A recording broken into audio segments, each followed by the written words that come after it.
Hello friends, जैसा कि video के टाइटल से आप समझ ही गए होंगे कि हम मिडिवल हिस्ट्री कवर कर रहे हैं। फ्रेंड्स, अगर हिस्ट्री को एक कहानी की तरह समझा जाए तो इसकी रिटेंशन पावर बहुत ज़्यादा हो जाती है। इसलिए मेरा यह प्रयास रहता है कि आपको हर एक चैप्टर को कनेक्ट करके एक स्टोरी के फॉर्म में आपके सामने पेश करूं। दोस्तों, मिडिवल हिस्ट्री को शुरू करने से पहले हमने हिस्ट्री के कुछ लास्ट किंगडम के बारे में जाना, जिससे हमें उस समय की भारत की स्थिति की समझ हुई और आगे मिडिवल हिस्ट्री को समझने में और आसानी होगी। मैंने ये वीडियो ऑलरेडी अपलोड कर दिया है। आपसे रिक्वेस्ट है कि उन वीडियोस को आप एक बार जरूर देखें। फ्रेंड्स, जब तक लेसन स्टार्ट करते हैं तब तक आप लाइक बटन को हिट कर दें और चैनल को सब्सक्राइब कर दें। चलिए लेसन स्टार्ट करते हैं। मध्यकालीन भारत प्रतिहार, पाल और राष्ट्रकूट राजाओं के बीच त्रिपक्षीय संघर्ष का साक्षी रहा है। उत्तर भारत के प्रतिहार, पूर्वी भारत के पाल और दक्कन के राष्ट्रकूट के बीच पावर, सुप्रीमेसी और कन्नौज जैसी इंपोर्टेंट प्लेस के ऊपर अधिकार जमाने की लालसा इस संघर्ष का मुख्य कारण रहा। इन तीनों वंशों में आज हम उत्तर भारत में शासन कर रहे प्रतिहार वंश को पढ़ेंगे। प्रतिहार वंश का शासनकाल 730 ईस्वी से 1036 ईस्वी तक रहा। नागभट्ट इस साम्राज्य के संस्थापक रहे हैं। इस साम्राज्य की राजधानी पहले उज्जैन हुआ करती थी, परंतु बाद में इस वंश के एक शासक महिपाल जो कन्नौज को जीतकर इसे अपनी नई राजधानी बना लेते हैं। प्रतिहार वंश के प्रमुख शासकों में नागभट्ट, वत्सराज, नागभट्ट द्वितीय, मिहिर भोज, महेंद्रपाल, महिपाल, राज्यपाल और यशपाल रहे हैं। इस वंश का उदय इसके संस्थापक नागभट्ट के साथ होता है और फिर मिहिर भोज और महेंद्र भोज के अंतर्गत अपने शीर्ष तक पहुंचता है और फिर अंतिम शासक यशपाल के बाद इस वंश का सूर्यास्त हो जाता है और यह वंश इतिहास में अपनी प्रसिद्धि खो देता है। मिहिर भोज का शासन 836 ईस्वी से लेकर 885 ईस्वी तक रहा। बड़ा कॉपर प्लेट इंस्क्रिप्शन में मिहिर भोज के शासनकाल का उल्लेख मिलता है, जिससे पता चलता है कि मिहिर भोज पहले महोदया कहे जाने वाले कन्नौज में स्कंदवर नाम के जगह पे एक मिलिट्री कैंप बनाई थी।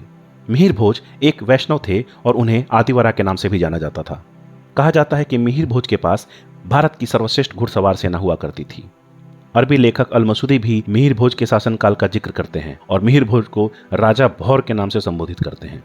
मिहिर भोज के बाद प्रतिहार वंश के अगले शासक महेंद्रपाल हुए, जिनका शासनकाल 885 ईस्वी से लेकर 910 ईस्वी तक रहा। महेंद्रपाल को महाराजाधिराज की उपाधि दी गई थी। संस्कृत भाषा के प्रख्यात कवि राजशेखर महेंद्रपाल के राज दरबारी थे। राजशेखर की रचनाओं के बारे में बात करें तो इनकी प्रमुख रचनाएं कर्पूर मजारी, मीमांस काव्य, बाल भारत, भृंजिका, विदिशाला भिंजिका और प्रपंच पांडव थे।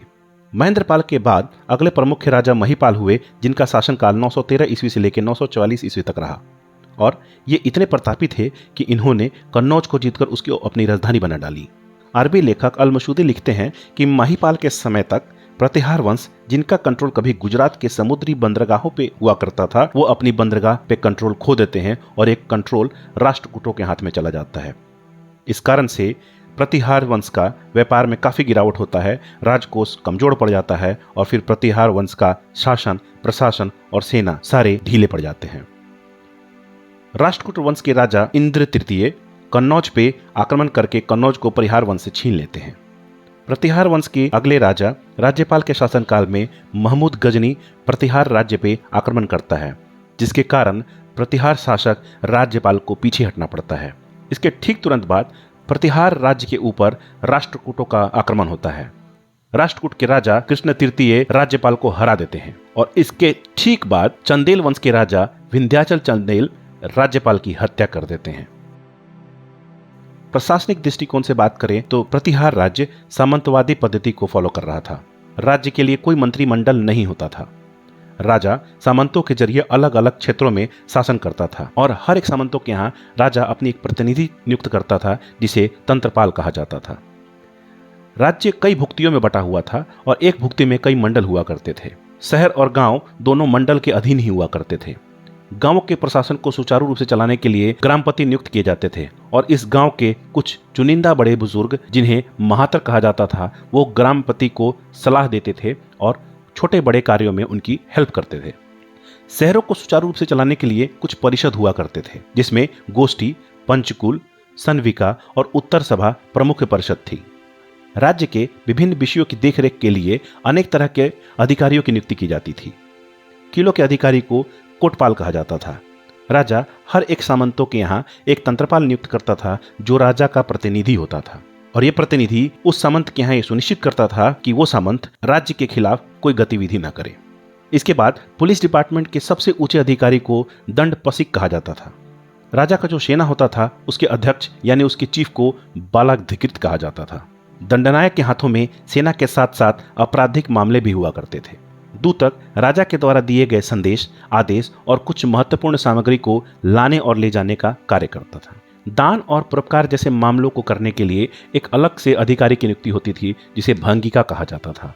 और इस राज्य में न्यायहरीन एक कानून संबंधी पद हुआ करती थी। तो दोस्तों, आज का जो लेसन था वो पूर्णतः प्रतिहार वंश के ऊपर आधारित था। आगे के लेसन में हम इस त्रिपक्षीय संघर्ष को आगे बढ़ाएंगे और फिर इस त्रिपक्षीय संघर्ष में लिप्त पाल और राष्ट्रकूटों के बारे में भी जानेंगे। दोस्तों, अगर आप इस वीडियो से लाभान्वित हुए हैं, आप इस वीडियो से कुछ सीख पाए हैं, अगर आपको ये वीडियो अच्छा लगा है तो आप इस वीडियो को लाइक करें और चैनल को सब्सक्राइब करें। Thank you all of you. Have a great day.